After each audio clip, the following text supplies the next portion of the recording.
Your OBS skills really are lacking, brother. All right, this is the official start, just for Pavin's editing knowledge. Welcome back to another exciting episode. That no one listens to. Facts. Me in 10 years. All right, today, it's been like, what, 2.5, 3 weeks since we last recorded. Nothing, I mean, we've done quite a bit, but nothing like groundbreaking, I would say. Not yet. But we'll go over what we've been doing for the past 3 weeks, go over some fun projects that we worked on, some new events that happened, and things that we're looking forward to. So, Pavin, I guess you'll start off the automations for our onboarding process. Yeah, so we finally got like all of our onboarding finished, I would say, for the most part. Mostly it was down to us finishing the free course that we were making, the marketing course. So since we got all that edited and uploaded to Vimeo, we were able to automate everything. So that was pretty nice. So the scorecard automation is finally working. So when people fill out our scorecard, they'll get free value out of that, which is really nice. And the link in bio. Correct. We also updated the link in bio, so that's pretty clutch. What else did we do? We revamped the cold emailing and quick mail finally. So again, with that free content, we're able to add even more free stuff for people who are getting our cold emails, which is great. We also finalized the Gmail template, so I ended up making the all the guides in Notion to be able to use our shared Google Drive folders for new clients that we're going to be onboarding, and then also we revamped the free content landing page, this was a big one for sure. It finally looks nice on mobile and on desktop, which I wasn't able to do before. So took a while because Moose End is again very questionable, but it works. So that's been all of that. Yep, I sense a recurring theme of free stuff.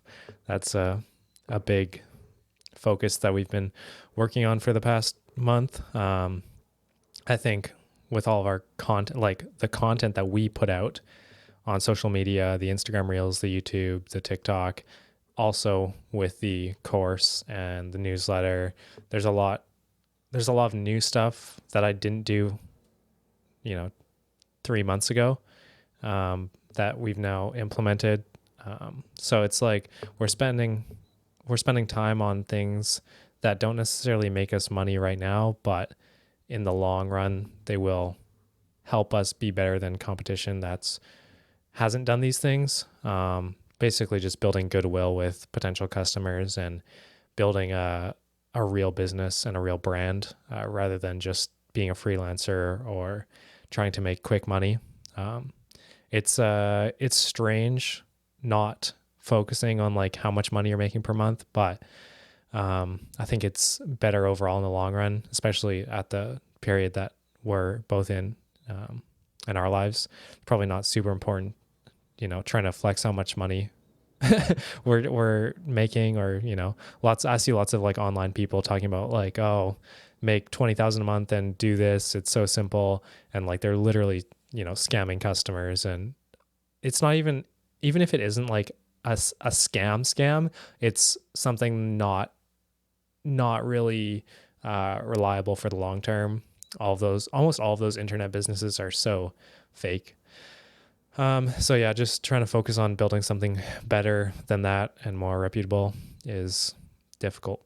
But I think in a year, 5 years, 10 years, it's going to pay off. So yeah, definitely. I mean, it's a lot of proactive investment, I would say. A lot of things that, like you were mentioning, aren't really doing much for us now, but down the road, it's going to really pay off.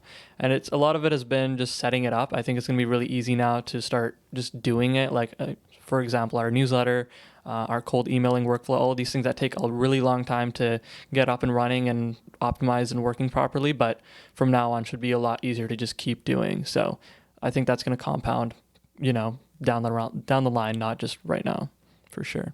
Yeah. So for the content that we've been putting out on all of the Styles Production social channels, we created a content calendar in Notion. Well, Pavin copied a template. I guess we didn't make it, but it's been really helpful. We can basically just schedule from a larger overview of the month. We can schedule all of our content on all the different platforms. And we can also write scripts in the data, like in the pages in Notion. So that's always helpful. we've been posting every day from the start of July. So it's been about 20 days and haven't missed a day yet. And I don't plan to anytime soon. It's a lot easier with Pavin editing the reels for me. If I had to edit them by myself, there's no chance that I could keep up posting every day. And if I did, the posts would not be very good.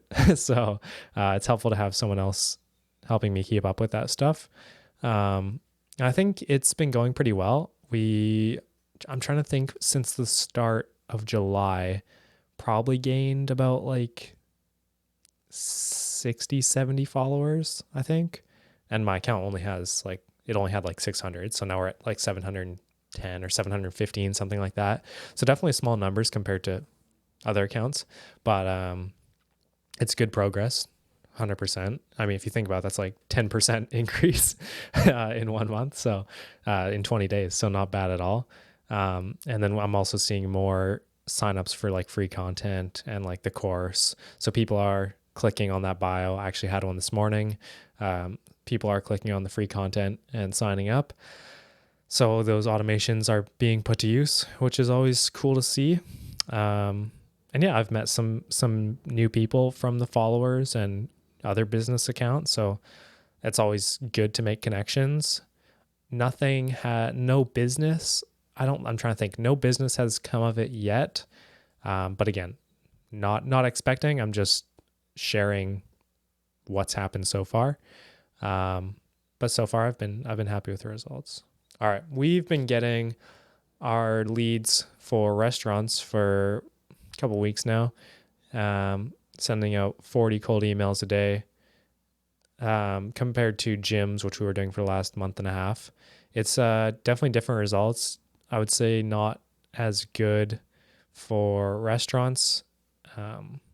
I think part of the reason behind it is that most of the emails that the lead scraper is picking up would be like booking and like reservation emails. So, a receptionist isn't going to respond to a cold email about marketing when their job is to just make reservations. Like, I wouldn't expect that. So I think that's probably makes up a large percentage of the reason why we haven't been getting very many responses. Another reason is I think restaurant owners are a different mindset than gym owners. I think gym owners are generally people who are always looking for the next thing and like looking for improvement. Just, in the nature of self-improvement that the gym is. I think they probably apply that to other facets of their life. So their business, if they own it. And I think that's another reason why gym owners get quite a high amount of responses compared to restaurant owners.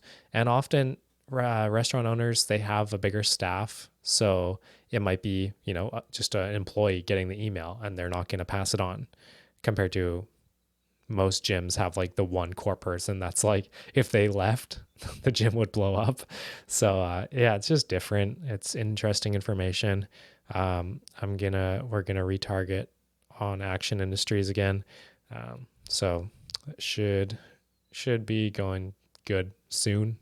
I've actually had a couple of responses from restaurants in the last couple of days, like more in the last week than I've had in the last 3 weeks. So interesting. I don't know what changed. Maybe it's just, a numbers game. Maybe it finally hit the right people. Yeah, booked a couple calls, had a call this morning before this, and went well. So yeah, we'll see if it turns into anything. I'm looking forward to it. And next, we have ChatGPT. We trained it, or tried to train it, for generating captions. Yeah, this did not go very well. Unfortunately, ChatGPT is still super robotic. We really tried to get it to understand more context and try and kind of give it more of a personality in terms of what we do and what exactly we stand for, like our beliefs and our ideas. And still, it just couldn't get away from that super cliche, super generic type of Instagram captions that it generates. So we tried. I did find a really cool template to train GPT to make a template for itself, which was really interesting. So basically, you keep feeding it information, and it keeps asking you better and more specific questions to train itself, and then it will come up with its own with its own prompt that you can then feed to another ChatGPT chat, and then it will become a chatbot for you for that specific use case, which is really cool. Yeah, unfortunate that didn't work. It probably would have saved us a bit of time. I don't love writing captions. It's hard to get in the mind of someone else and make it interesting and not too generic, which is probably why ChatGPT sucks at it. Um, but yeah, I was that actually it gave me an idea for a question for you. What do you think the next version of ChatGPT? Do you think that it's going to be more of an improvement in emotional intelligence, or do you think it's going to be a more of an improvement furthering its number skills, like analyzing? Is it going to be more on the, you know, actual intelligence or emotional? That's a good question. I mean, emotional intelligence is really difficult for, I mean, a number of reasons, I would say. So it would be interesting. I think they're also focusing a lot on logic. I know that was one of the bigger jumps between GPT 3 and 4. It was a big difference in its logic and analyzing skills, and that's why there was a lot of talk about about which like exams and different tests that it could pass was because it could do more logical reasoning that GPT 3 just could not handle. So I'm curious if they're going to keep exploring more logic based, reasoning, or if they're going to try and do emotional intelligence. Like I said, emotional intelligence is really, really difficult. So I would highly doubt that they would make massive improvement in that, but it would be interesting. Yeah, you never really know, honestly, until it drops. Who knows? But yeah, I agree. GPT 3 to 4 is probably more of a bigger jump in the logical reasoning side. Um, but yeah, I wonder what they're valuing more at the company, OpenAI. I wonder what they value more when they're engineering it. It'd be interesting to know. Um, so yeah, we'll have to wait on that, see if the next version of GPT does it better, or if we can even ever get 4. Like we still don't have access to GPT 4. So it is what it is. Um, Next thing, the brand analysis database. Basically, what this is, I've been going over some different Instagram accounts, Alex Hermosi, some of my clients, people who are like industry leaders. And basically, what I'm doing is taking numbers from their real views, from different attributes of the video, like do they have trending audio? Do they have a hook? What's the video about? Lots of different attributes, and then putting them all into our brand analysis database, which Pavan made. And that can give us, percentages of hooks that are used and percentages of or averages of the views. And I can see, okay, from the last 50 videos, they have an average of 200,000 views or 400,000 views, depending on who you're looking at. And then if you go further back, if you do the past 100, you can see they had an average of 150,000 views. So you can see that they're going up in their average views. And then you can also see, you can compare if trending audio actually matters. Basically, all this stuff is just to increase my knowledge of what actually matters, because you can watch videos about other people who have looked into it or other people who are just speculating. But I wanted to have some more conclusive evidence, so that when I'm talking to potential clients or my clients right now, instead of saying, yeah, this is what everyone is saying works, I can say, okay, this is based on the results from your content and other people's contents. This is what we should be doing. And we should cut out this and we should do more of this. So really, it's just like something for me to feel more confident in. And I have learned some interesting things. I'd have to pull it up to see all my notes, but I think it's been helpful. It takes quite a while to go through manually and scrape all that data. So maybe in the future that would be something that a GPT bot could do. I could definitely see that being the case, and then I can just look at the results. But I also feel like there's value in having me actually watch every single video. I think that you get more knowledge out of it if you're doing the thing rather than looking at the results of the thing. Yeah, I would say there's a lot more context in that. Yeah, you know exactly what they're talking about and how they're talking about it. Like GPT could maybe give me what the video is about, but they can't tell me how it was portrayed, you know? So just small things like that are important. But I will continue doing it. I've already done some updates. Alex Hormozy posts 2-3 times a day, so I'll go back once a week and update his, because there's 20 more posts to put in. So a lot of data on his page, which is really nice. I really like the style of content he puts out. And then Jim posts every day. That's one of my clients, so I can gather quite a bit of data from that. It's been really interesting looking back at his posts and now his more recent posts and just comparing them. I'm really enjoying it. But maybe in the future, someone else would help me scrape that data. Yeah, so next up, we also ended up revamping our website in the last couple of weeks, which actually took a decent amount of time, I would say.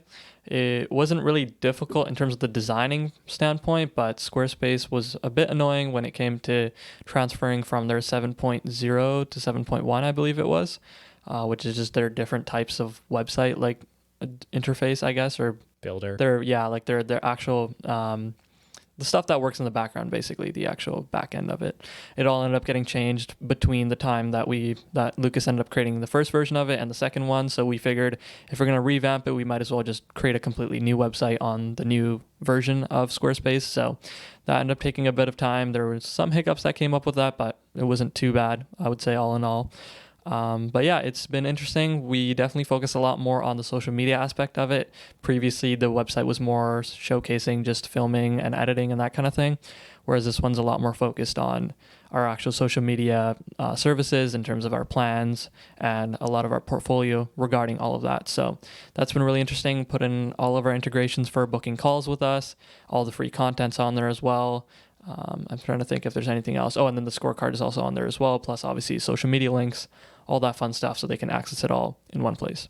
Yeah, it's not complicated. It's pretty simple, but I've actually revamped the website. This is the third time that the website has been redone since I created it in, 2020 for the first time. And on one hand, I feel like, okay, maybe it was a waste of time to redo it 3 times, but then I think the business and services have been evolving so much, and my work is evolving so quickly. Like the quality of my video service has been leveling up so fast that if I were to keep the same website, if I were to keep my first website from 2020 till now, 3 years, it looks horrible. Like, not only does the typography look bad and, maybe spacing is off and the headers are like, not, everything is just bad, everything about it. But also the style of video, my style has changed and my camera quality has changed, definitely. So it's just like you can't stay the same for that long in what I'm doing. And now more recently, because we've been focusing on social media only, having a video production website, I was getting phone calls from agencies like, hey, we want to hire you to do our video work. I'm like, hold up, no, I don't want that anymore. So like, yes, it might be extra money, but I think it's also important to value the work that you want to be doing. Like, you can't get bogged down by every opportunity that comes your way. I think that's a balance that needs to be learned, a dichotomy to be managed. Love that word. But like in the beginning, yeah, you should probably be taking on as much as you can because you probably don't have that much work or experience. So take on everything, take on the bad projects that you think won't lead you anywhere, because you really never know. But at the point that I'm getting to, I could say yes to it, but it would cause me a ton of extra stress and extra, working later into the evenings, and for what, like an extra $1,000-$3,000, and take away from the main service I want to do. I don't know. Yeah, I just didn't. I weighed the pros and cons, and I decided I didn't want to do it. So yeah, I started getting more calls like that, and I was like, okay, we actually need to change the website. And with all of the cold email, with all the social media stuff, all of these people that are coming to the Styles Productions brand, I definitely felt like it was important to have somewhere that actually represented us as a company. The old website was, like I said, more towards video production. And now that we do social media stuff, it just didn't align anymore. So got that changed, turned it around in like a week. We started midway through the week and ended midway through the other week. So I would say like 7 days, 5 days of working maybe total. Wasn't too bad. Pavan did most of the design and all that. I had to make some videos, some new videos for it, film some new, like a website homepage. That was fun. I think the website homepage turned out really well. It's definitely cool to see like all of the projects come together in one video. Like it's like an artist discography. It's like, oh, they have this album and they did this and they did this, and you look through it and you're like, wow, that's actually so much, and you just forget about it. And same thing when I was editing the videos, I was like, I forgot about that video. That is so cool. And being able to put them all together in one place, it was fun. And I think the level of the videos has just gone up so much, even in the last 6 months, learning new color grading techniques and using the cameras to their full potential. So definitely an 8 out of 10 website revamp experience. I think it was 8 out of 10 worth it, which is really good. I would say so. Yeah. Again, I think if some of those hiccups weren't there, I think it would have been a little bit higher. But again, it wasn't super bad, so I would say it was totally fine. One other thing that I'm really happy about is that the color scheme is all uniform now in all of our stuff. So from the packages and things that we send out to like proposals and everything like that, all the color scheme is all the same that it is everywhere. So that's been really cool to see that it's all come together. Yeah, I definitely agree with that. The color scheme was different on random documents and PDFs, and then the website didn't really have a style. So I don't know. I don't even know how we came up with that color scheme. I think you just randomly like pressed a Canva, like auto. I don't even know what they call it. I don't know, it just like auto generates color palettes for you, and it just showed up, and I was like, that looks pretty cool. And you were like, hey, this looks great. Yeah. Boom. And then we just redid everything in that color scheme, and then eventually the website and then even our clothing, everything, literally everything. Yeah, even the clothing. I don't know. It looks clean. I feel like it's also easier for me. Like when I'm not the one who came up with it, so it's like I see it, I'm like, oh, that's sick. Yeah, let's use it. Whereas like if I were the one who came up with the color scheme, I'd be questioning like, oh, is it actually like infinite possibilities, like the paradox of having choice. Whereas you just showed me that, I was like, sick. That looks awesome. So yeah, having one choice it worked for me. No, I remember, I don't even think I showed it to you. You just randomly happened to look at my screen and you're like, that looks sick. I was like, great, let's do it. Yeah. I was like cycling through them and it just randomly showed up and you're like, we should use that. I was like, sure. I'm trying to remember the first thing you used it on. It was the banner, the Styles Productions banner. Yeah. Yeah. I think I randomly was like, hey, what do you think of this? And you're like, that's perfect. I was like, great. Yeah. Yeah. Funny how those things work. So yeah, as Lucas mentioned earlier, I did start editing I guess all of them. From now on, I've been editing all of the SP reels or Styles Productions reels, which has been a pretty interesting experience. I would definitely say the first few were a lot more painful than obviously it has been now. I've gotten a lot more used to it. But yeah, it's been really cool to see Lucas's thought process and how he goes through editing all of his videos. So being able to pick up on that and then basically emulate it myself was really interesting. So yeah, that's why it was really difficult at the beginning, because I didn't really know what I was supposed to do or how I was supposed to style anything and all that kind of stuff. But being able to use the tools that he uses and how he uses them exactly, it's been really, really good. And I would say now it's super easy for me to just fly through, 3 to 5 reels a day, and it's really not difficult at all. Yeah, I think obviously this is my first time trying to teach someone or just have someone recreate my style of videos. So there was no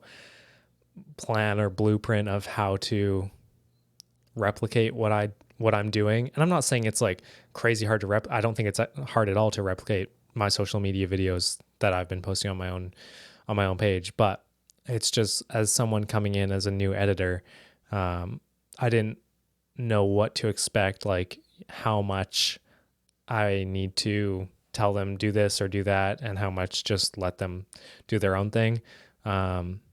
So yeah, I don't know. I thought about that quite a bit over the past couple weeks as Pavan's been editing more of actual content. And I've been thinking about like how much time does someone need to catch up on all of the different things, like the way that you cut things, the way that you add graphics, the way that you subtitle things. I think like now that we have DaVinci Cloud, I think it's easy to give him all the caption, like the styles and the fonts and access to the graphics that we use. But it's not that easy. Like if someone has access to all the tools, they still might not know how to use them. So you have to allow for some time for Pavin or anyone to learn something and get up to, 90 or 80% of the way that you do it. And the goal is that they surpass you. If that's going to be their full-time job, you teach them until hopefully they become better than you. And so there's fun things that Pavin's done where I'm like, oh, I've never tried that. That looks good actually. And it's just like different people think about things in different ways, especially something as subjective as art, videos, just different styles. And it's cool to see like how he edits them and thinks about them compared to how I would edit them and think about them. I think the base is very similar because we both learned from the same person and the same course, but all of those extra details and animations and graphics are slightly different. So yeah, I think in the future, this has been a good learning experience for me. Just thinking about in my mind, like the expectation of how long it's going to take for someone to get up to speed and not expecting them to be able to do it right away. I guess just like more realistic expectations. I never really thought about that until you have to deal with it. I feel like that's the way that most things go when you're starting out in a business. And I guess I'm lucky enough to do it with someone that I already know. So it's not weird. And at a young age, if I had to learn these things when I'm 27, it would be a lot different than when I'm learning them 10 years earlier. So definitely feel lucky to learn them right now. But yeah, what do you think, like for the amount of time? Yeah, I mean, I would say, to be completely honest, it only really took about about 3 to 4 revisions with you to like fully start to understand your thought process and how you do things. So realistically, I don't think it would take more than a week to really get fully up to speed and just be able to do it myself, kind of thing, because I think that's about as long as it took me to do that. I think if I was to give any recommendation, I think it would be nice to have a little bit more guidance on how to use the tools, definitely, like using the Magic Animator, the Magic Zoom, just being able to know what you like, how you do things, and just like being able to replicate them, because I think that's definitely the time, like what took me the most amount of time was just me playing around with them and trying to figure out what does everything do and how do I do it. Whereas if I had like a little bit more of a understanding of it before I went into it, it would have been a bit more helpful. But I mean, I think I probably learned more messing around with it than you would have been able to teach me by just showing me how to do it, because then I would have done it exactly the same way. Whereas I was able to do it obviously in my own way of learning it. So yeah, I mean, there's pros and cons to that, I would say. Obviously, like it took a bit longer, but I don't think it was particularly difficult. So yeah, I mean, it just depends. Yeah, I agree with that. It's again, like it's that balance of do you show someone exactly the steps on how to do it and leave nothing up to their own will, or do you leave some steps ambiguous, even though it might be more difficult for you in the short term or for anyone in the short term, and let them figure it out on their own? And now you probably know things that I don't know about Magic Anime, or like, certain graphics and certain websites for editing. Like, yeah, you definitely know things that I would have never taught you if you hadn't learned on your own. So it's just interesting. I don't think there's one right way to do it. I think it's whatever works for your industry and your company. I don't know, that's an interesting thing though. Yeah, I mean, I think the more analytical and like numbers based something is, I think it's definitely more important to be very exact on how things are supposed to be done. Obviously, if it's more critical to, project whatever that you're doing, right? But I think the more creative it gets, I think it's a lot easier. And I would say probably more important to leave some things open to interpretation and just let them experiment. Because I think, like we've always talked about, learning from experience is a lot better than just being told how to do it, because it just leaves way more to the imagination. Definitely. All right. The next thing that I was working on just this past week, finished it last Friday, so exactly a week ago, was a Run for Water project. So Run for Water is a pretty decent sized foundation that I got connected with, and they were interested in having me film one of their big events in May, so 2 months ago.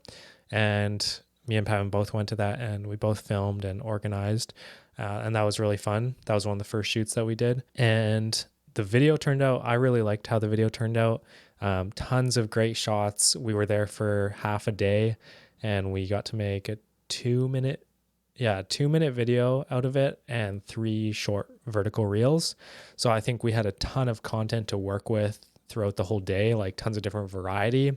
So none of the videos felt stale, in my opinion. So far, I've only gotten feedback on the one main video, the 2 minute long video, and he loved it. He didn't have any revisions, which is pretty rare for that weight of a video. Like it was a big video for me and probably for them as well. And so it felt really good not having to rework anything or like change the song or change graphics or fonts. But I think we did a lot of that work ahead of time, so you kind of avoid those problems. But again, like it's so subjective that you might love something and then the client tells you to change it, and it's really tough to get over that. So I'm glad that I didn't have to do that. The actual editing of it, I was putting it off for a while, and then when I sat down and got to work, it went really smoothly. Just organizing all the footage, laying it out beforehand made it super easy to put together the main edit, and doing all that heavy legwork in the beginning. The main edit probably only took me like a full day, including all of the sound design and all of the color. So yeah, it went pretty quickly, and very happy with that. It's a pretty big project to put on my portfolio, and the client is showing it to his board of directors yesterday, and hopefully that'll gain me some more connections, and lots of people see it. So I'm looking forward to how people perceive it and what they think. Yeah, I was just going to ask you about, the fact that we both went filming for that. I believe that was the first project, right? I think Travis was after. I think so. Yeah. So I was just curious, like, what was it like to have footage that obviously you didn't film yourself, and like going through it and being able to see different things? I think it's similar to like going through your editing projects. Like there's some stuff that's different. There's some stuff that in the beginning, obviously it's not going to be the same, and you can't expect it to be the same, because I've been doing it for 3-4 years, so having someone come in for a month and film a couple times, it's not realistic to expect the craziest things or have them be a professional cinematographer. So yeah, I think it was actually very similar to the editing, like if we go on the next project, I would definitely, and I've given you feedback on filming and how to center things and how to frame things, so I would keep doing that, and those things take time. If that was your main job, then obviously we'd be focusing on it a lot more, but that's just something, if I need an extra hand on set, then you'll come along, or if it's a big project, then you'll bring a second camera. So it's not my biggest concern, which is why we haven't really talked about it much. If I were to hire someone like a part-time videographer to help me, then I would give them training days, and we'd go out and shoot for fun. But I think the work that you're doing is more towards the operation side of things. So it's good to do a little bit of everything. It makes it more exciting. But yeah, the videos turned out good. I used some of your footage in the reels, so yeah, it made it in there. And the second cam for the interviews was your camera, and that's the main one that I used. I always love that off to the side look. It makes it more dramatic almost. So yeah, I like that angle. What did you think of filming? I think it was pretty fun. I do believe that was my first project. I mean, I think we went at gyms first, but that was pretty short. It was just basic. That was my training day, if you can call it really. But yeah, it was really cool, especially for coordination because that was such a fast paced, just jam packed, like running back and forth between the park, trying to get through, the beginning or the end of a race and all that. Like it was pretty crazy, but It was wild. it was a lot of fun for sure. And I know it definitely helped a lot for the feedback that you gave me from that into say Travis's filming or the filming with the CrossFit gym as well. It helped out a ton for sure. So yeah, I mean, just getting used to the camera, running around with it, that sort of thing. It was definitely a good learning experience, I would say. Yeah, even like things like how to hold the camera, it's like it gets easier over time. So yeah. So yeah, I don't know if I've mentioned this before. I'm sure we've at least talked about it. Is our prospect CRM that we ended up building a while ago? That's been going pretty well. I think Lucas has been using it a decent amount. But I did want to decrease some of the friction on it and try and make it easier for follow-ups, especially because we were starting to get behind on people. I remember we'd always be talking. I'd be like, "Hey, do you remember that one person that reached out about XYZ?" And he's like, "Right, we definitely didn't follow up with them." So it was really big for us to have some sort of automated way to be able to see who has been interacted with when and that sort of thing. And that's what the CRM is supposed to do. But with the calendar view and all that, it was really difficult to always be tracking, did I send this person an email? Did I call them? Did I do something? We didn't want to track every single interaction because it's just too much work. So we want to have an easier way of being able to see when was the last interaction with this person. So what I ended up doing was within the Notion database, I ended up going in and creating a formula, basically just some code saying, hey, if this prospect has not been updated within the past 3 days, put them in this other view where you can see, hey, we need to follow up with this person. And then once they've been followed up with or interacted with in some way, then they will go back into waiting on them and then basically just flips back and forth just so that we're able to see if this person is interested. We can keep updating them and we're not, having 2 week gaps between when we reached out and when we actually do something with them.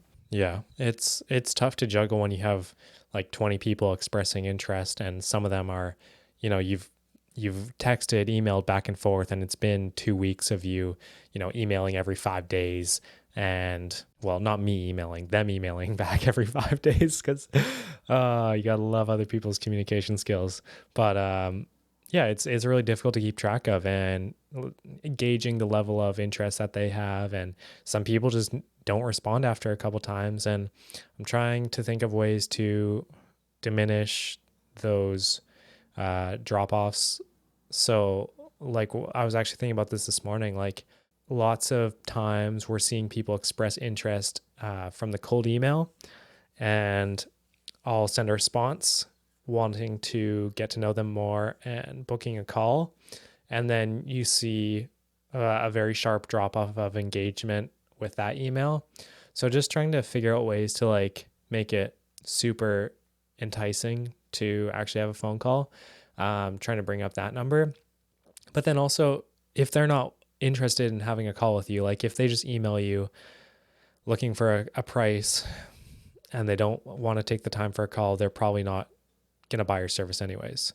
And that was one of the reels that I sent you the other day. He was talking about it's just not worth your time anyways. Like if they're not even willing to take the time of day to give you a call, or take your call, then screw it. Like they're not going to buy your $3,000, $10,000 product anyways, whatever it is. It is what it is. I have been using the prospect CRM again this week quite a bit. Last week there wasn't too many like responses from our cold emails, so like there was hardly any reason to use it anyways. I was just doing some follow-ups with old clients, and it's definitely been annoying for old clients, like, or old people who have responded to a cold email. I've never worked with them, but they responded 3-4 weeks ago, and we've just been in this constant like trying to book a call with them, and they don't respond for a long time, and they're always busy. Like, I know that you're busy, just like it doesn't take an hour, it takes 15 minutes or 10 minutes, like I was on the phone for like 5 minutes this morning with the person, and we got a proposal sent over. And yeah, but all this stuff is just learning. Like you have to do it and do it and do it and you have to suck at it for a while. And eventually you'll get better. And eventually I'll get better. I'm sure I'm not great at this at all right now. I know I'm not. But there's also a lot of other stuff that I'm not great at either. So it's like, I don't know, where do I start? It is a really good point where it's probably more of a waste of our time if we have to take a call with them when they're not even interested, really. They're probably price shopping and just not even looking to buy right now, or just not interested in our service. And that's probably why they don't want to take a call, because they're not interested. So, I mean, I don't know if we can probably make it a little bit more enticing, and maybe we can guarantee them like the length of call. Maybe we can say, hey, this will only take you 5 minutes. Yeah. So maybe they think that, hey, this is gonna be like a half-hour long call where you're just talking to them about the service, and they're like, how the heck do I get off of this call? Like, if we can maybe make some sort of way that they understand that it's not going to take, more than 10 minutes, and maybe we can offer them something again for free, something of value. I think that would always be an easy way to entice them. But I think if we are getting drop off, like you mentioned, it's probably better for us anyways, where we don't have to deal with them and just wasting our time as well. Yeah. And again, maybe it's a volume game. Like, we think we're doing a lot, but maybe the conversions are normal and other people are just doing a lot more than us. That could definitely be the case as well. So yeah, just all things to look into. The next thing that we will quickly go over is we're just kind of we're taking a look at our offer again, like the actual service that we offer, our core service, and just going through Alex Hormozi's exercise of building a Grand Slam offer. Probably one of the most valuable things you could ever look at if you have a business and a service or a product. But that has been interesting. I've already done it once when I first built the core service that we offer now. Obviously, it's been revised and changed, and the prices have changed, mostly gone up. And since Pavan was here, I thought it would be very valuable to have a second person's insight on my service and see what he thinks and see what problems and solutions that he could come up with. It's difficult for me to go through it again because I've already thought of everything that I could think of when I made this. So it's more him answering the questions, and he's done good. He came up with some good problems, some that I didn't think of. And next step is to go through solutions, try and solve all those problems in as many ways as possible, and then see what's the most valuable. So that's going to be a huge task. It's probably going to take half a day, probably a full day. I don't even know. We don't have time for it today, but that's our next goal. Very important to improve the offer and make it super valuable, because ultimately that's the most important thing. Real quick, Alex Hormozi is also having his book launch event on August 19th, his second book, $100 Million Leads. I'm so excited because leads and marketing is something that we work on it so much. So hearing the GOAT's insights on that, I mean, it's going to be crazy. Literally everything in that book implemented instantly. Boom. We're really trying to get 10 affiliates to join so we can have 2 extra chapters of the book. He's literally a marketing genius. Yeah, I don't even know what to say. I'm super excited. Definitely booking the entire day off to watch that event, buy the book, and read it. Oh, 100%. I think it's going to be sick. Hopefully your Wi-Fi holds up. If not, you can obviously pull up. We can watch it because it's going to be insane. It's going to be so sick. Hopefully we can actually get those 2 extra chapters. I swear we're just going to have to get people. I don't know how we're going to do it, but we'll have to figure it out. Just get people to get on that call. I hope it's just an attendance thing. We just have to click on it once and then have to sit there the whole time. I don't even know how this dude's tracking this. That's beyond my understanding of how that's even possible, through one affiliate link where you just get people to sign up and he can suddenly figure out if those people then also actually converted to coming to the event. Literally no clue. That's nuts. I don't know how he's doing it, but hey, it makes sense though, because it's probably going to get him way more coverage. So yeah, I wish we had a big enough following that we could actually get it competing with that one thing where you could get a one-on-one call with them. That'd be nuts. But we obviously are nowhere close to some people that are competing for that. So that'd be so valuable. I can't even imagine. All right, last thing we have to talk about is Oppenheimer. We saw, me, Pavan, and Dylan, we all saw Oppenheimer last night, the late showing. Long night for me and Pavan. We're not used to staying up that late. I mean, I shouldn't speak for Pavan. I was actually able to stay awake pretty easily, but then going to bed at 1, I was like, dude, I've not seen this number in months. Yeah, that's fair. I mean, it just reminded me back of university days. So there'd be days where you'd go to bed at like 3 and then you'd have like an 8 a.m. class. So you're up again before 7. And it's like you feel like you got hit by a truck the morning it's so bad. You're like, what is happening? It's like an alternate universe. But yeah, I guess you just keep going. But yeah, that's definitely what it reminded me of because I haven't been up that late for a decent amount of time, especially since I've been back. I've had a more, more normal and I would say manageable sleep schedule, which has been good. Yeah. When you get back from like a late event like that, like, do you have to do something before you go to bed, or can you just go straight to bed and you're out? Honestly, I have a really good, like, I'm very good at just sleeping. Like I can go to sleep basically anywhere, which is really useful, but also sucks because I remember when I'd be commuting like back and forth between UBC and here, I'd be taking public transit sometimes, and dude, I would be knocked out on the bus, and it was the scariest thing when you think you're gonna miss your like stop or something. I mean, I don't even know how I got through some of them. It was bad. Like I'd be, especially like I was mentioning, because it's a lot of late nights too. So you're super like tired. So the second you get any time to like catch up on sleep, you're out cold. And yeah, it was a little bit sketchy, but yeah, I've been always been really decent at just falling asleep wherever. So I don't think I've ever had that issue. But what about you? Yeah, I don't know. In the car, if someone else is driving like long distance, I sleep so much. I always feel bad for like my friends because when I've gone on road trips with them, I'm always in the passenger seat sleeping. It's actually, I don't know, man. I don't know why people still go on road trips with me, but it's good for me. Time just passes. But for actually like rest hours, like nighttime sleeping, I'm usually like sleeping by like 10 to wake up for the gym at 5. Um, and I'm not saying that that's right for everybody. Some people are more, they like to work at night, and that's great, whatever works for you. But for me, I've found that it's easier to focus in the morning. I really, I really don't like the late evenings for work.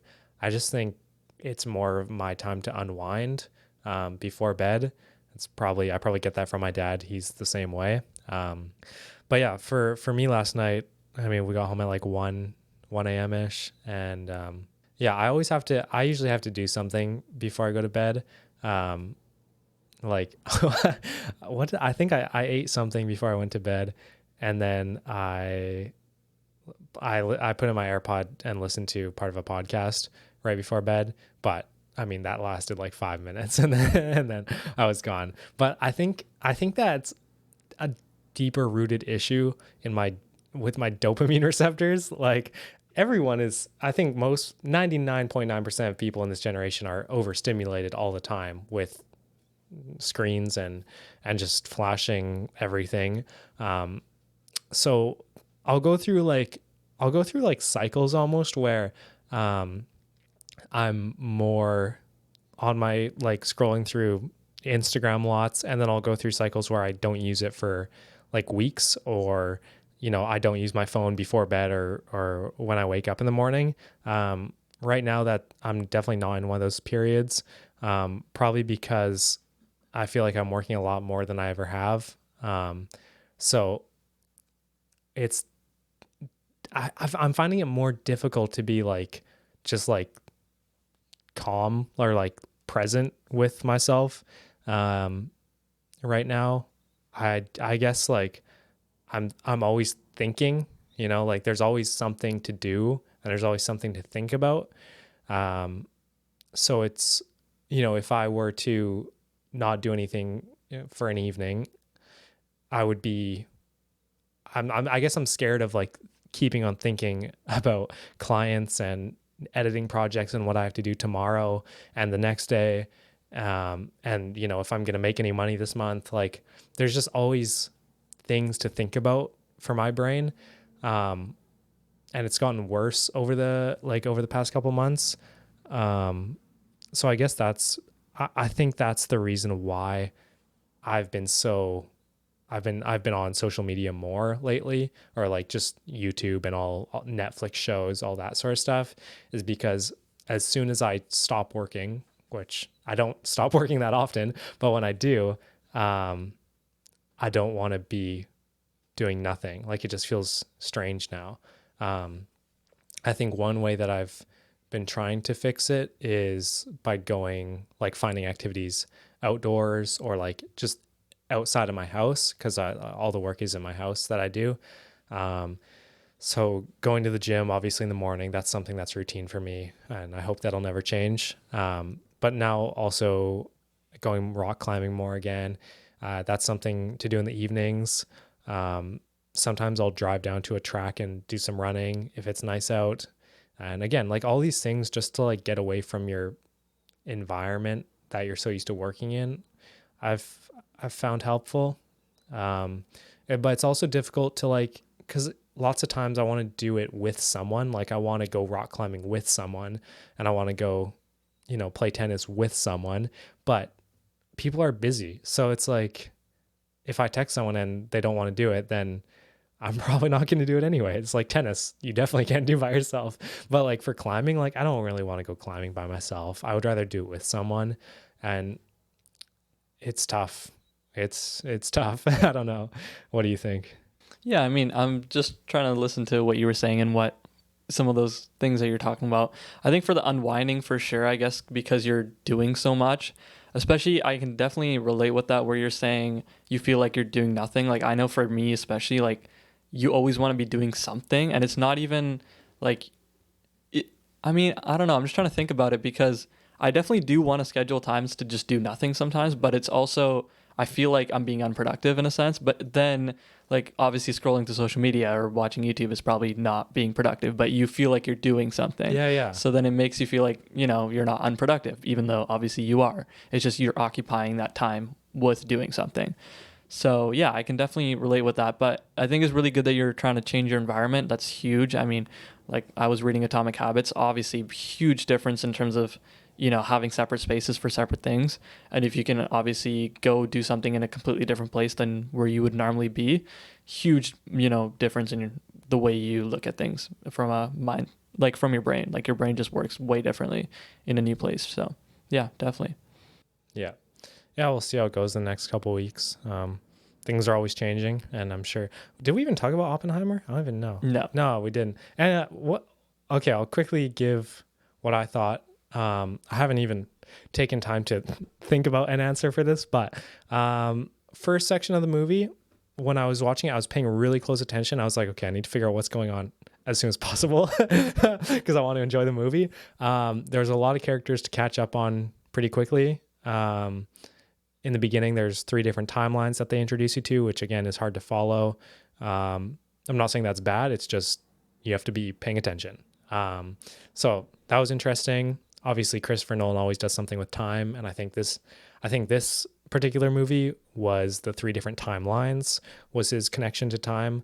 So the beginning was good. It set up everything, set up the main characters and the conflicts, and didn't reveal too much about the overarching what the movie was focused on. Obviously, the atomic bomb, but it was deeper than that. And I just find the storytelling really impressive. How they don't give away everything. It's like giving you like small clues in scene after scene and then showing it from different perspectives, and like you gain new knowledge, and then it relates back to the first scenes where you didn't know what was going on. And like I'm watching the ending and I'm like, oh, this is what was happening in the beginning. And so it's just like I could go watch it again today, definitely, to understand what was going on more. There's probably so much I missed. So in the middle, I thought the buildup of bringing everyone together and the tension and, the military versus the scientists and the actual construction of the bomb, that was really good. I really like that. How they're gearing up, getting ready to actually, I don't know, do you call it launch the atomic bomb? Detonate it. Detonate it, yeah. I think the fact that he didn't use CGI is brilliant. Christopher Nolan is obviously trying to make a statement with this movie.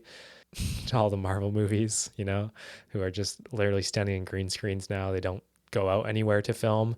And it shows. Like, this is such a higher quality, and you can tell like people are reacting to the environment, and I think all the actors, I mean, this cast, I was texting my brother about this morning. This cast is probably the best in any movie ever.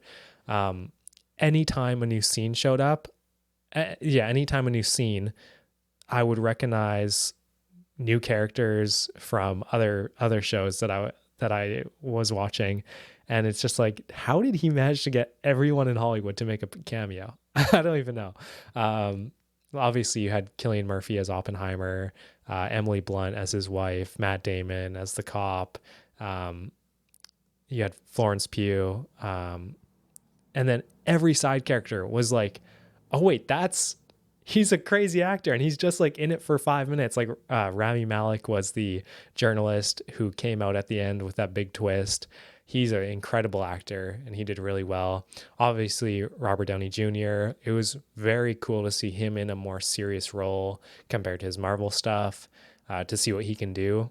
Um, I think he played his character well, and I think he plays those types of characters well. I don't know how well he would do with any other type of character. I don't think he's particularly like a talented actor, compared to someone like Cillian Murphy or those high level people. But he plays that type of character really well.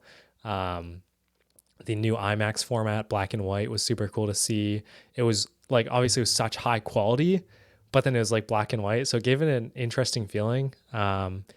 And the way that they use the IMAX cameras so close up to the faces of Cillian Murphy, it gave it this crazy feel, especially watching on such a big screen, like not just at home.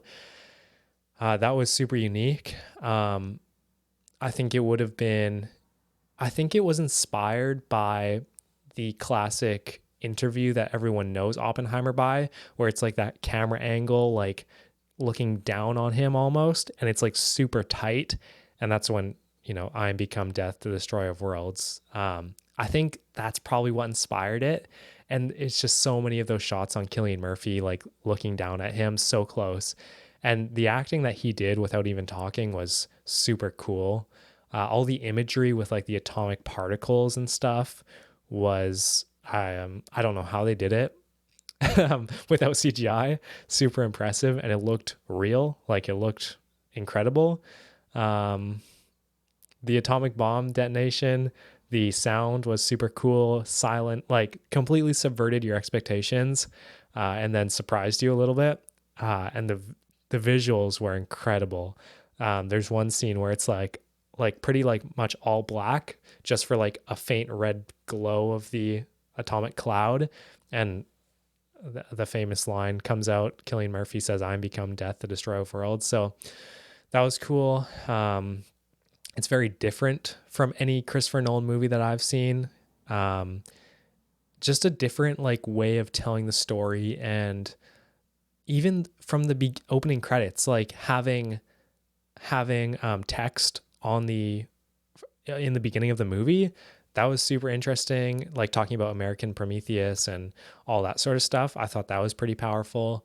And I think one of the most impressive things to me is how Christopher Nolan can choose all of these different like industry. I don't want to call them industries. Like topics of movies: Interstellar, Inception, The Prestige, now Oppenheimer, Tenet, like The Dark Knight. All of them are so different, but all of them are leading movies in that field now, in that topic. And it just blows my mind every time how he can just pivot and try something completely new and blow it out of the water. I think it has something to do with he must really like the topics that he's filming. Obviously, he has a lot of power in Hollywood. Everyone wants to work with him. So that helps when he's trying to build a cast. But I think he must have been really interested in physics to do Interstellar. He must have been really interested in Oppenheimer to do Oppenheimer. He's obviously very obsessed with time, so Inception. Yeah, I mean, The Prestige, he must have liked magic a lot. So I think it's super cool that he can stay true to what he likes and just build incredible things around that, that's pretty cool. Yeah, I mean, to add on to that, a few different things. For a favorite line, if I was to choose one, I think my favorite line was, "You can convince anyone of anything, even yourself." I think that was an insane line, especially where it was timed in the entire movie and everything that was going on. It was not like it was already in the trailer or like the preview that they released a few like I think a week ago or something, but seeing it like put into the movie again, like seeing where it fit and everything like that was insane. So that was really really cool to see. But as you were mentioning, I found the science of it really interesting. Obviously, I mean, I found the physics of it really fascinating. The fact that he ended up being true to the sound, reaching you at a different point from the actual explosion going off was really interesting, because the first couple of times I didn't really understand why the timing of the sound was off from the explosion going off, and I thought it was just like the audio wasn't synced properly. I was really confused. But then there's one part where like the first explosion they do is like a smaller test and they're closer up to the actual explosion. And so the sound travels a lot faster, and then the next time one of the actors even makes a comment about it, saying, "Hey, we need to be farther away." And the next explosion that they do, there's a very noticeable difference in the amount of time it takes for the sound to reach, like after the explosion happens. And then obviously when they actually detonate the real test, like the actual one, it was insane. I mean, the dead silence, and you're like, "What's going on? What's happening?" And then just you get hit with the explosion.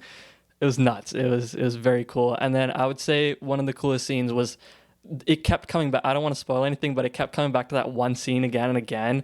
And when you get to that last scene in the end, you actually understand what happened in that scene. It's really cool to tie everything back. And basically, that was where you actually realize what's the underlying message of the entire movie. So it was really, really cool to see that come all together right at the end. Yeah.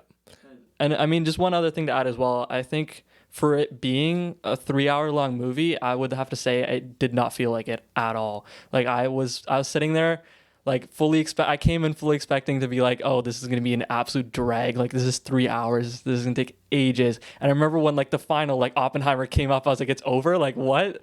It didn't even feel like 3 hours. It's insane. Yeah. Yeah. It went by super fast. I think because like the first 2 hours were leading up to the explosion, and then the last hour was all that court stuff, which honestly, like, I don't know, they just fit so much into that movie. It's incredible. Like, I keep on thinking about different parts of it. I'm like, that was all the same movie? That's crazy. Like, obviously, the first, like in the beginning, when it's like about his younger life studying in Europe, and then it's him becoming appointed to the director of the Manhattan project, and then the detonation. And then you still have a whole hour left of just crazy like dialogue and flashbacks and flash forwards to different scenes. And that's when you put all the pieces together. And that's when it becomes clear like how much what's actually happening in the story. Before that, you were just like, oh, this is a cool story about how the atomic bomb was made. And then it's like, oh, wow. It's really cool. I really want to see it again now talking about it. Yeah, it was definitely an experience. I mean, I was fully expecting it to be like, I was confused how they're gonna fill up content within 3 hours. Like I wasn't sure how they were gonna keep it like interesting and that there's gonna be new stuff happening. But like you said, like it was nuts that they fit in, if anything, so much in just 3 hours. Yeah, I was actually. He mentioned Christopher Nolan mentioned how the pace is more like a thriller, which I agree with. It was very fast paced, and one thing I'd say, and by no means do I have any right to criticize Christopher Nolan. I'm nowhere near that level, but if I were to say anything negative about the film, I would say I would have liked more like dead space, like every moment felt like a movie trailer. There was always good music behind it, which is good. Like there was always Ludwig's score behind it, and all of it felt dramatic. I would have almost liked more moments just between two actors and maybe no music at all. I think that adds quite a lot. Or maybe I just missed those moments. Maybe I'm only remembering the most exciting moments. I'm sure there was lots of quiet moments, but as I'm thinking about it, I can't think of anything that stood out as like two pieces of dialogue between two people. It just always felt like it was a movie trailer, you know? I don't know. What do you think? Yeah, I think it definitely could have been fleshed out, but then again, it would be like 4 hours then. I So know. it's like, I think that's what I was trying to say is it's insane that he fits so much in such little time when you really think about it. So again, I think he could have, but it just would have made it too long. Yeah. Yeah, I agree that you got to put limits on yourself at some point. So, yeah. And that's funny that IMAX, like, it can only hold 3 hours. So he basically couldn't go any longer. So yeah, that's our thoughts on Oppenheimer and everything that's gone on in the past 3 weeks. And we will see you whenever we see you.